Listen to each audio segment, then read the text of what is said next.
என்னை முழுமையும் தேவரீருக்கு காணிக்கையாக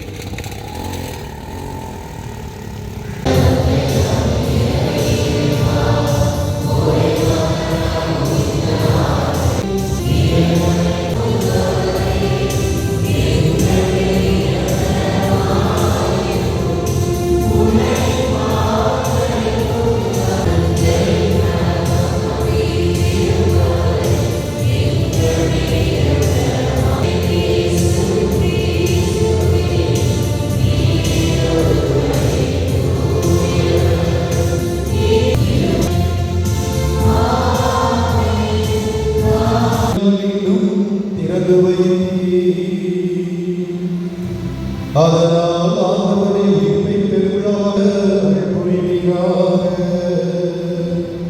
உம்மோடு தூயாவியாரை ஒன்றிப்பில் இறைவனாய் வாழ்ந்து ஆட்சி செய்த எங்கள் ஆண்டவரும் ஒரு திருமகனுமாகிய இயேசு கிறிஸ்து வழியாக உம்மை மன்றாடுகிறோம்.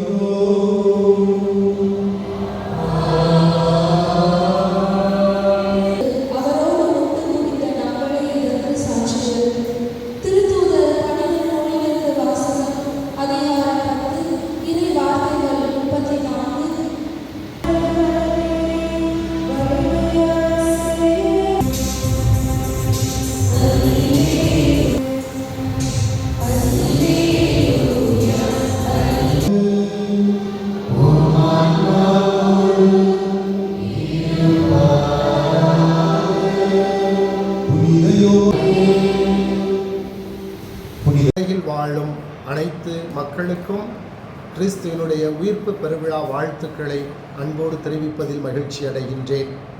தூத்துக்குடி பனிமய மாதா பேராலயத்தின் சார்பாக அன்பு மக்களை உங்கள் அனைவருக்கும் வாழ்த்துக்களும் ஆசிகளும்.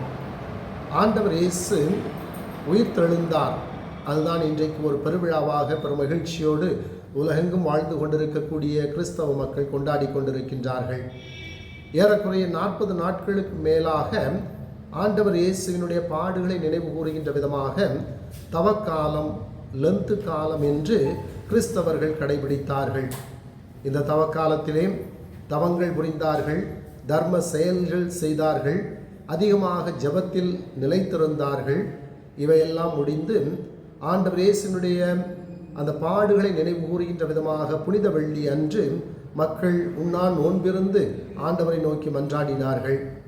அந்த ஆண்டவர் புனித வெள்ளி அன்று மரித்த இறந்த அந்த ஆண்டவர் இன்று உயிர் பெற்று எழுந்திருக்கிறார் என்பதுதான் கிறிஸ்தவர்களுடைய நம்பிக்கையாக இருக்கிறது. பொதுவாக மனிதர்கள் இறப்பார்கள், அத்தோடு வாழ்வு முடிந்துவிடும். ஆனால் இயேசுவை பொறுத்த மட்டில் இறந்த அவர் மீண்டும் 3ஆம் நாள் அவர் சொன்னபடியே உயிர்த்து நம்மோடு வாழ்ந்து கொண்டிருக்கின்றார்.